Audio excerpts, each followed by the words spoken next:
Very good morning, all of you.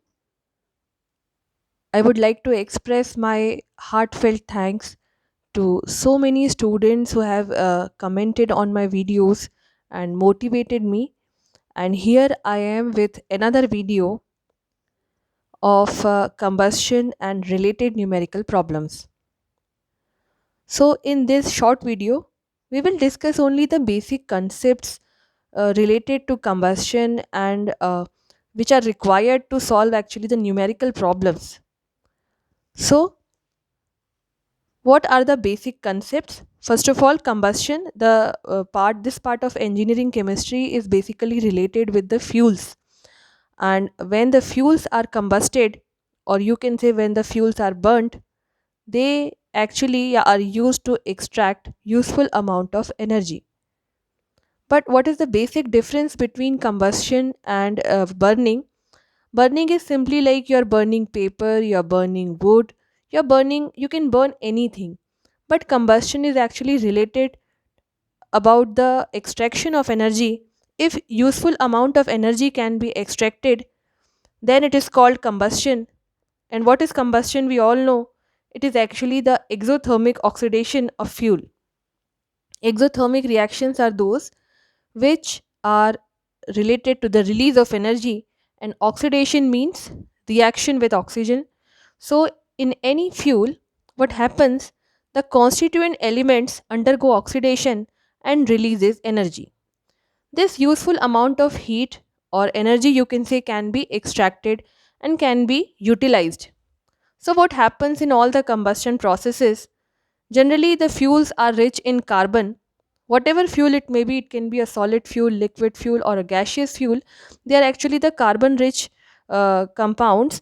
And what happens when you combust them, when you elevate the temperature in the presence of sufficient amount of oxygen, the constituent carbon compounds, they undergo the oxidation process. And in this process, they releases energy. So you can see here what are the common reactions you can assume, like the carbon present in the fuel is converted into carbon dioxide after the oxidation. And if sufficient oxygen is not present, if sufficient amount of oxygen is not present, then what happens? In place of carbon dioxide, carbon monoxide is formed. Now we all know that mostly the fuels are fossil fuels, and they are formed by the process of fossilization of plant and animal remains. So basically, they can constitute hydrocarbons in them. Mostly in case of liquid fuels, they are hydrocarbons. So they are also containing hydrogen, and when you oxidize the fuel, this hydrogen is also oxidized and it forms water vapors, or you can say the moisture. Now, here these reactions are actually representing the oxidation of gaseous fuel. It can be methane, ethane, acetylene, propylene, and so many other gases that can be present in any gaseous fuel. And when you combust them in the presence of oxygen, what happens? These gases are basically converted into carbon dioxide and water. Now, what is the most important thing when you talk about these reaction is the stoichiometry, because the method we are going to use to solve any numerical problem is stoichiometric method. So whenever you are writing these chemical reactions, they should be absolutely balanced. You must remember that you have to balance the moles of oxygen, you have to balance the moles of combustion byproducts, those are forming in the chemical reaction. So, whenever we are solving the numerical problems related to combustion, we have to write the chemical reactions which are actually representing the oxidation of constituent elements. So, in any combustion numerical, what is given to us? The ultimate analysis data. Generally, in case of solid fuel, what is given to us?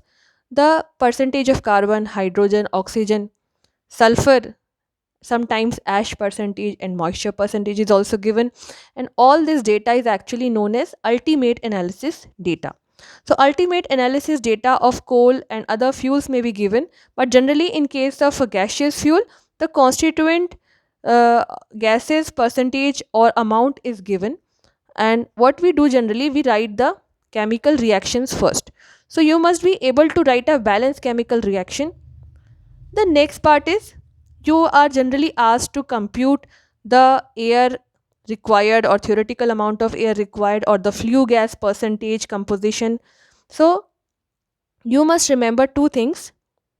By weight in the air, there is 77% nitrogen and 23% oxygen. This thing will be very much useful when you are doing the numerical problem. And if we are talking by volume, then the nitrogen is 79% and oxygen is 21%. You should remember it when we are doing numerical problems related to coal and liquid fuels. Generally the calculations are in gram or by weight, and in that case we will use these quantities. And when we are doing the calculations by volume, generally in case of gaseous fuels, we will use these quantities. Now the average molecular weight of air is generally considered to be 28.952 mole, and density of air at NTP is considered to be